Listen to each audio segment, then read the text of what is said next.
नमस्कार स्टूडेंट्स। हम भारतीय समाज में, भारत में समाज, जो हमारा बीए पार्ट फर्स्ट का सेकंड पेपर है, उसमें हम पाठ्य परिदृश्य को पढ़ रहे थे। कल के वीडियो में मैंने आपको पाठ्य परिदृश्य को बताया था कि पाठ्य परिदृश्य क्या होता है।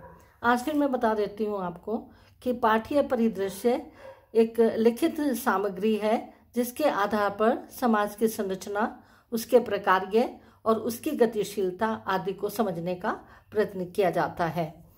पाठ्य परिदृश्य यानी कि पाठ्य सामग्री, लिखित सामग्री, जैसे कि हमें ग्रंथों में, उपनिषदों में, पुराणों में, स्मृतियों में, रामायण और महाभारत और विदेशियों द्वारा लिखित विवरण आदियों में हमें प्राप्त होता है। तो इसको आगे बढ़ाते हुए हम देख रहे हैं प्राचीन काल। जब हम प्राचीन काल की बात करते हैं तो हम उसमें वैदिक काल की बात करते हैं। वैदिक संस्कृति के निर्माता आर्य थे, जो 25,000 वर्ष ईसा पूर्व भारत में आए। वैदिक काल को 2 भागों में बांटा गया, पूर्व वैदिक काल और उत्तर वैदिक काल। पूर्व वैदिक काल आर्यों द्वारा निर्मित पूर्व वैदिक कालीन संस्कृति का ज्ञान हमें ऋग्वेद से मिलता है। हमारे 4 वेद हैं, ऋग्वेद, यजुर्वेद, सामवेद और अथर्ववेद। तो इसमें हमें वैदिक कालीन संस्कृति का जो ज्ञान मिलता है वो ऋग्वेद में मिलता है। ऋग्वेद सबसे प्राचीन रचना है। पूर्व वैदिक काल में पितृसत्तात्मक परिवार समाज व्यवस्था का आधार था। गांवों में गांव पंचायत होती थी जिसका मुखिया ग्रामणी कहलाता था। संपूर्ण समाज 4 वर्णों में विभक्त था। चारों वर्णों के कर्तव्य निर्धारित थे। वर्ण के आधार पर समाज को बांटा गया था। वर्ण का मतलब होता है रंग, तो रंग के आधार पर श्वेत वर्ण, पीत वर्ण और लाल रंग और काला रंग, तो उसी के आधार पर 4 वर्णों की स्थापना की गई थी: ब्राह्मण, क्षत्रिय, वैश्य और शूद्र। सामान्यतः वंश परंपरागत हुआ करता था। ये सब राजा को सलाह देने के लिए परिषद तथा पुरोहित हुआ करते थे। उस समय समाज में स्त्रियों को उच्च और प्रतिष्ठा प्राप्त होती थी। पर्दा प्रथा और सती प्रथा का प्रचलन नहीं था। विधवाएं पुनः वैवाहिक जीवन व्यतीत किया करती थी। स्त्रियों को शिक्षा का अधिकार था। इसी समय विश्वधारा, घोषा, अपाला जैसी विदुषी महिलाएं भी हुई थी। इस काल में गेहूं, जौ, दूध, शाक, फल, मांस और सोमरस आदि का प्रयोग किया जाता था। मनोरंजन के लिए रथों की दौड़, युद्ध, नृत्य, आखेट, संगीत, वाद्य यंत्र आदि का सहारा लिया जाता था। आर्य लोग पशुपालन एवं कृषि का कार्य किया करते थे। वे मुद्रा का प्रयोग जानते थे तथा पणी को हम कहते हैं व्यापारी, लोग व्यापार किया करते थे। विभिन्न प्रकार के व्यवसायों को करने वाली अलग अलग जातियां थी। बीमारी से मुक्ति पाने के लिए जड़ी बूटियों और जादू टोनों का प्रयोग किया जाता था। आर्य अनेक देवी देवताओं के उपासक थे। वे सूर्य, चंद्रमा, वायु, जल, प्राकृतिक शक्तियों की पूजा करते थे। यज्ञ और हवन के द्वारा देवताओं को प्रसन्न किया करते थे। तो इस तरीके से ये सारी बातें थी पूर्व वैदिक काल में। तो पूर्व वैदिक काल को जब हम जानते हैं तो उसमें ये सब कुछ हुआ करता था। तो ये हमें ग्रंथों में मिलता है, ऋग्वेद में मिलता है। इसको हम वहाँ से देखते हैं। उत्तर वैदिक काल, ऋग्वेद के बाद का समय उत्तर वैदिक काल के नाम से जाना जाता है। इस समय अथर्ववेद, सामवेद और यजुर्वेद की रचना हुई थी। इस युग में आर्यों की संस्कृति का प्रसार भारत के अन्य भागों में होने लगा। उन्होंने पूर्व में गंगा और यमुना के मैदान तक तथा दक्षिण में भी अपना राजनीतिक प्रभुत्व स्थापित कर लिया था। बड़े बड़े राज्यों की स्थापना की गई, जिनमें कौशल, काशी, विदेह आदि कुछ प्रमुख थे। इस युग में राज्यों के विस्तार एवं युद्ध में सफलता के कारण राजा के अधिकारों में वृद्धि हुई। राजा वंशानुगत होते थे।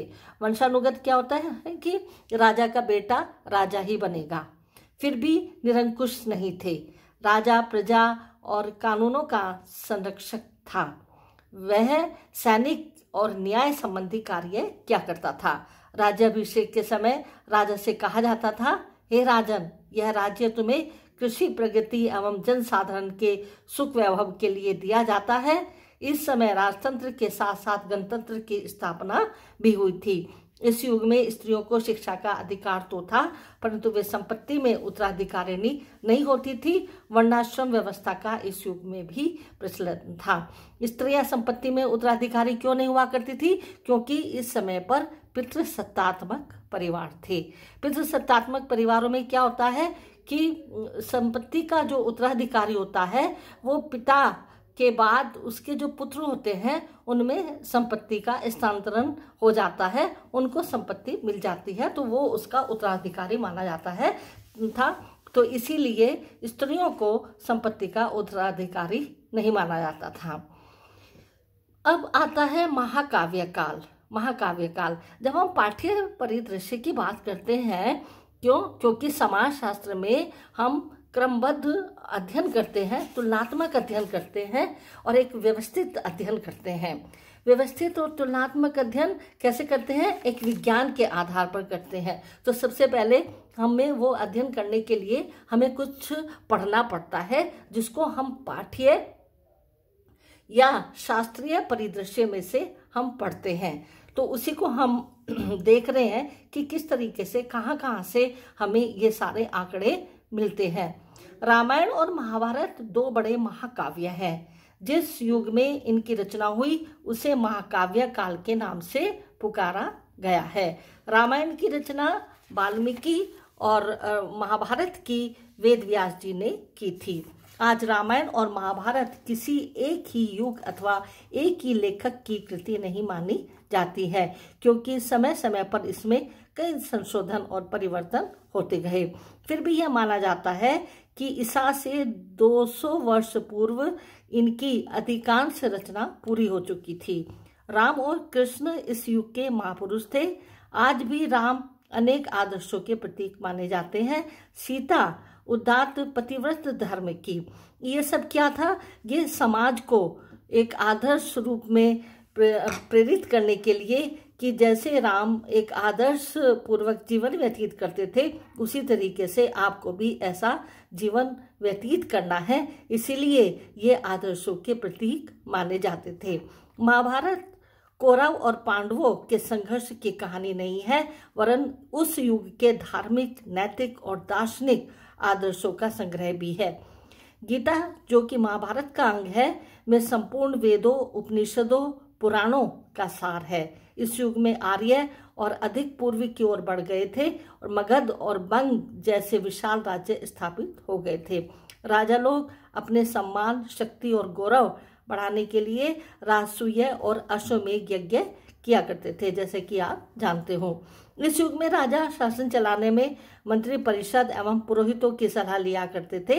इस युग में जाति प्रथा कठोर होने लगी थी और स्त्रियों की प्रतिष्ठा वैदिक युग की तुलना में कम हुई। यद्यपि स्वयंवर की प्रथा द्वारा वे अपने पति को चुनने में स्वतंत्र थी और इस युग में नगरों की तुलना में ग्रामों की ही प्रधानता थी। कल हम जैन व बौद्ध धर्म काल को पढ़ेंगे और मौर्य काल को पढ़ेंगे। धन्यवाद।